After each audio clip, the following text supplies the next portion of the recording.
Арамыз бір күн. Сол қызым менің бір ай қалғаннан бастады ғой. Бір айдан кейін мен туған күнім. Қазір балдар сондай ғой. 29 күннен кейін туған күнім. Күнде санап, обратный отчет кетті, бір олимпиада болып жатқандай.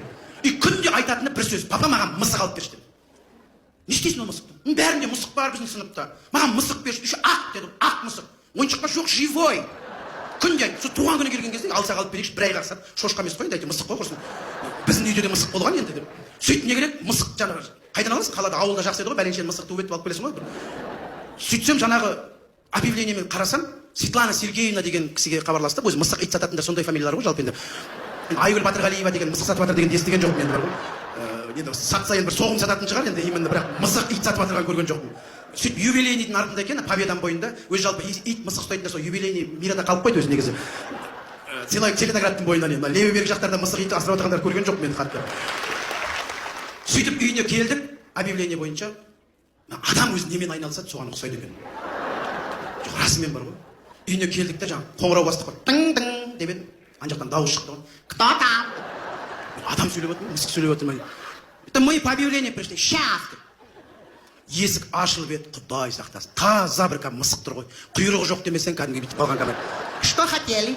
Ну мы котенка хотели, мы же по объявлению звоним деп. Сонда сұрағын қарасаңшы. Порода какая еді? Мен вообще мысықтың породысын білмейді екен бар ғой. Біз вообще қазақ мысықтың породысын білмейміз ғой. Біз ақ мысық, қара мысық, ала мысық бітті ғой.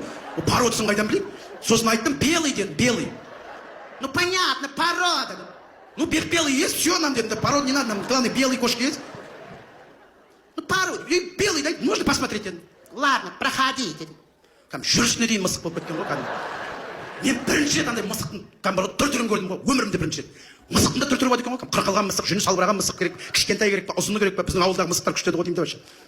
Ана мысықтар дегендер бар ғой, кәдімгі бар ғой. Сөйтсем мысық акасы үйдің жануары екен ғой. Біз ауылда білесің ғой, мысықтар деген вообще кешкілікті ұйықтардан қолмен де ұстамайсың ғой, байғұс есікті ашасың да аяғымен деп шұлып кетеді жаңағы. Еще үйге біреу кіріп кетсе айтамын, мысық кіріп кетесің, қараңдар ұстап деп.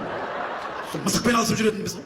Бізде ауылда мысықта тек бір-ақ қана міндет қой, тышқан аулау бітті, одан басқа жаңағы мысық асырап, оны сипап отырған адам көрмейсің ғой. Ана мысықтар деген кәдімгідей адам менсінбейді еще. Тура көзіңе қарап, біздікілер бүйтіп қарап қалсаң зыр-зыр секіріп кетеді ғой. Аналарың бүйтіп жатыр, соның ішінде аппақ одеял, аппақ простинаның үстінде бір аппақ мысық жатыр ғой. Көргеннен қорықтым ғой сол мысықты. Өйткені ана астындағы бар ғой, төсегі менің үйдегі төсегімнен артық бар ғой.